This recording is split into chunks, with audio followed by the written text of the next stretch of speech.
سید الشہداء نے فرما دیا کہ اے بھیا، رسول اللہ نے فرمایا ہے ان اللہ شاء ان یراک قتیلا، ان اللہ شاء ان یراہن سبایا، اللہ کا ارادہ یہ ہے کہ خدا انہیں قیدی دیکھے، رسن میں دیکھے۔ یعنی اس حد تک ہمیں جانا ہے، یہ ماموریت ہے، یہ طے ہے، یہ سفر کرنا ہے ہم نے۔ جناب مسلم ابن عقیل کو سید الشہداء نے روانہ فرمایا، ان سختیوں کے ساتھ، مصیبتوں کے ساتھ پہنچ گئے اور جا کر کوفہ کو متحول کر دیا، انقلاب برپا کر دیا، اس طرح کا کہ لرز گئے بنو امیہ۔ اور جب حضرت مسلم ابن عقیل کا مختصر عرصے کے اندر کوفہ میں عمل دیکھا، فوراً بوکھلاہٹ طاری ہوئی اور کوفہ کے حالات کو کنٹرول کرنے کے لیے عبید اللہ کو کوفہ میں بھیجا۔ انہوں نے اپنی چال چلی، اپنا مہرہ بھیجا وہاں پر۔ اس نے آ کر مسلم ابن عقیل کے کیے ہوئے میدان ہموار کیے ہوئے کی کایا پلٹ دی۔ کیوں پلٹ دی؟ کیا عبید اللہ مسلم ابن عقیل سے زیادہ مہارت رکھتا تھا، صلاحیت زیادہ رکھتا تھا؟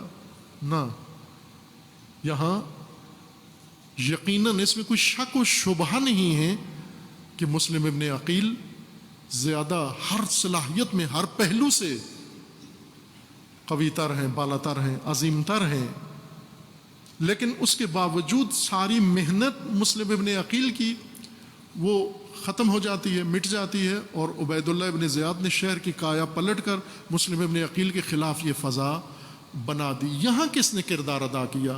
یہ نہ مسلم ابن عقیل کی کارکردگی تھی اور نہ عبید اللہ کی، یہ کوفی طبقات کی کارکردگی تھی۔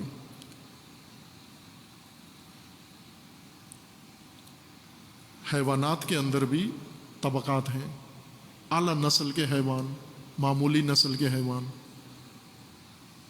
ہر طرح کے حیوان موجود ہیں۔ آپ ان طبقات کو لا کر سدائیں، جس طرح بعض جانوروں کو سرکس میں لے آتے ہیں، سرکس میں لا کر ان کو بہت کچھ بتایا جاتا ہے، پڑھایا جاتا ہے، سکھایا جاتا ہے، لیکن آخر کار ایک دن وہ لوٹ جاتے ہیں اپنی اصل کی جانب۔ یہ جو بزرگان شعراء صوفیاء نے بیان کیا ہے، سانپ سانپ ہی رہتا ہے، متر نہیں ہوتا، دوست نہیں بنتا، وفادار نہیں ہوتا۔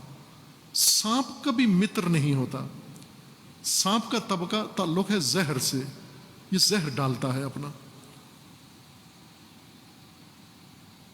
سپاں دے پتر متر نہیں ہوندے، پاویں چلیاں دودھ پیوائیے، کوڑے کھو میٹھے نہیں ہوندے، پاویں من من شکر ملائیے۔ کڑوے کنویں من من شکر اس میں ڈالو، کبھی میٹھے نہیں ہوتے، چونکہ جڑ اس کی کڑوی ہے، کھارا ہے۔ اور سانپوں کو دودھ پلاؤ، وہ دودھ زہر بنتا ہے۔ سانپ کے منہ میں دودھ ڈالو، وہ دودھ زہر میں تبدیل ہو جاتا ہے۔ سانپوں کو کبھی بھی متر نہیں بنا سکتے آپ، سانپ سانپ ہی رہتے ہیں۔ انسانی طبقات کی یہ خصلت ہے کہ جب ایک شخص ایک طبقے سے جڑ جاتا ہے اور اس کے لاشعور میں وہ طبقاتیت آ جاتی ہے، وہ متر نہیں بنتا،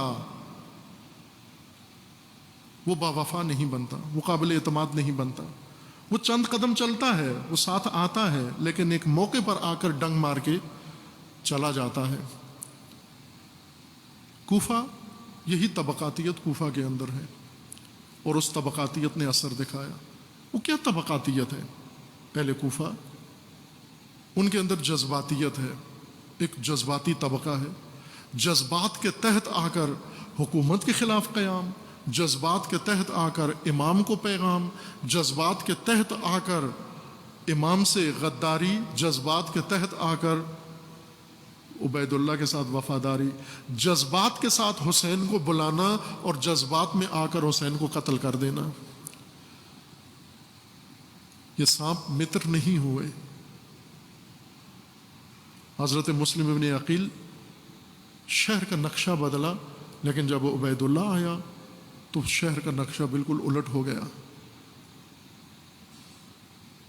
روایات میں ہے کہ امام جناب مسلم ابن عقیل نے قیام کیا باقاعدہ وقت سے پہلے، سید الشہداء کے پہنچنے سے پہلے، جب ہانی ابن عروہ کو عبید اللہ نے پکڑ لیا، قید کرا لیا، دارالامارہ میں لے گیا اور تشدد کیا، تو ان کی آزادی کے لیے جناب مسلم نے قیام کیا۔ 18,000 کے جنگجو لے کر دارالامارہ کا گھیراؤ کر لیا، اور ان کے پاس کوئی فوج نہیں تھی، 1800 بھی نہیں تھے عبید اللہ کے پاس۔ عبید اللہ چند افراد کے ساتھ، چند خائنین کے ساتھ دارالامارہ میں تنہا تھا، اور ہانی بن عروہ کو اسیر بنائے ہوئے، تشدد کیے ہوئے۔ جب مسلم ابن عقیل نے جا کر گھراؤ کیا، محاصرہ کیا اور کہا کہ ہانی بن عروہ کو ہمارے حوالے کرو، اس وقت کوفیوں کی یہ طبقاتیت یہاں کھلی، یہاں نکھری۔ یہی سید الشہداء کے لیے رونے والے، سید الشہداء کے لیے جذبات رکھنے والے، سید الشہداء کو دعوت دینے والے یہی عورتیں، انہیں عبید اللہ نے بلایا، عورتوں کو بلایا، اور اس کو ان کے سامنے کھلے الفاظ میں اس نے کہا کہ فوراً ٹائم دیا اس نے، شام سے پہلے پہلے، مغرب سے پہلے پہلے ان تمام مردوں کو دارالامارہ سے لے کر اپنے گھروں میں چلی جاؤ۔ اگر کوئی مرد نظر آ گیا مغرب کے بعد دارالامارہ میں، تمہاری آنکھوں کے سامنے اس کو چیر دوں گا۔ بیٹا ہے، شوہر ہے، بھائی ہے، باپ ہے، جو بھی ہے اس کو لے جاؤ۔ اور یہ عورتیں، یہی شیعہ عورتیں، یہ آئیں روتی ہوئی۔ اتفاقاً یہ جو فلم ہے اس کے اندر بھی اس کو فلمایا گیا ہے، مختار ثقفی کے عنوان سے جو فلم بنی ہے اس کے اندر بھی اس کا منظر کشی اور خوب کی ہے منظر کشی۔ یہ روایت ہے، یہ تاریخ کی روایت ہے، مستند روایت ہے۔ یہ عورتیں آئیں اور انہوں نے آ کر اپنے اپنے مرد کا ہاتھ پکڑا اور لے گئیں۔ بعض مردوں نے مقاومت کی، مزاحمت کی کہ ہم نہیں جائیں گے، عورتوں کو ڈانٹا۔ ان عورتوں نے عجیب حربے استعمال کیے۔ ان عورتوں نے مردوں کو کہا کہ اگر تم ہمارے ساتھ نہیں جاؤ گے، یہیں پہ رہو گے اور مارے جاؤ گے، تو ہم یہیں پہ برہنہ ہو جاتی ہیں۔ دھمکی دی، اور اس طرح وہ مرد جناب مسلم ابن عقیل کو 18,000 کا لشکر تنہا چھوڑ کر چلا گیا۔ اذان کا وقت ہوا، جناب مسلم مسجد کوفہ میں آئے نماز کے لیے۔ جب نماز شروع ہوئی چند 100 افراد تھے، لیکن جب نماز ختم ہوئی تو ایک بھی نہیں تھا، سب جا چکے تھے۔ یہ طبقاتی عمل ہے، اور یہ طبقات پوری تاریخ میں ہے۔ یہی طبقات آج بھی ہیں، انہی طبقات کے نمائندے آج بھی ہیں۔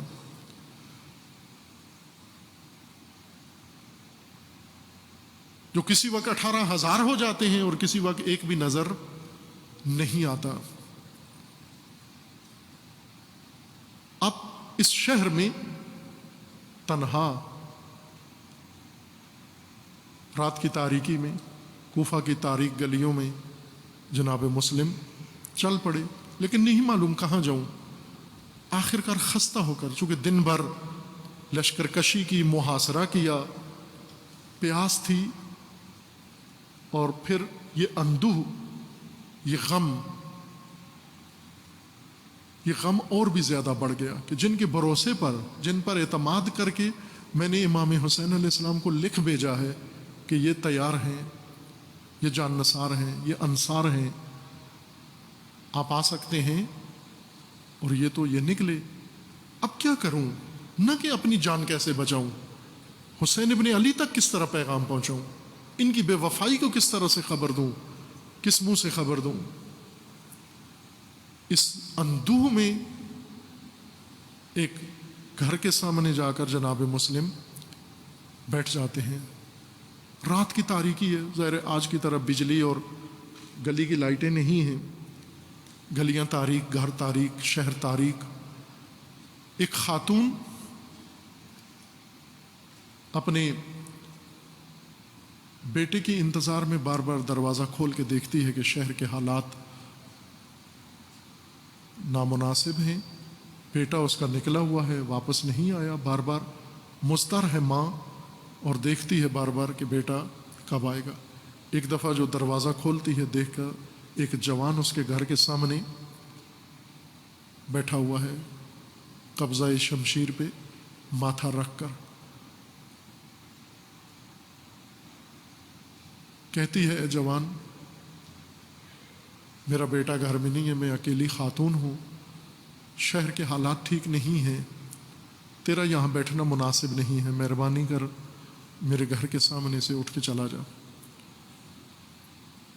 جوان سر نہیں اٹھاتا، اسی طرح ماتھا قبضہ شمشیر پہ ٹیکے ہوئے بیٹھا ہوا ہے۔ دوبارہ کچھ دیر بعد پھر دروازہ کھولتی ہے، دیکھتی ہے جوان وہیں پر ہے، وہی جملہ تکرار کرتی ہے، دروازہ بند کر کے اندر چلی جاتی ہے۔ تیسری دفعہ پھر ایک وقفے کے بعد دروازہ کھولتی ہے، یہی منظر نظر آتا ہے، اور اب اصرار کر کے کہتی ہے، جوان، میں نے التجا کی تھی تجھ سے، درخواست کی تھی تجھ سے، مہربانی کر میرے گھر کے سامنے سے اٹھ کے چلا جا۔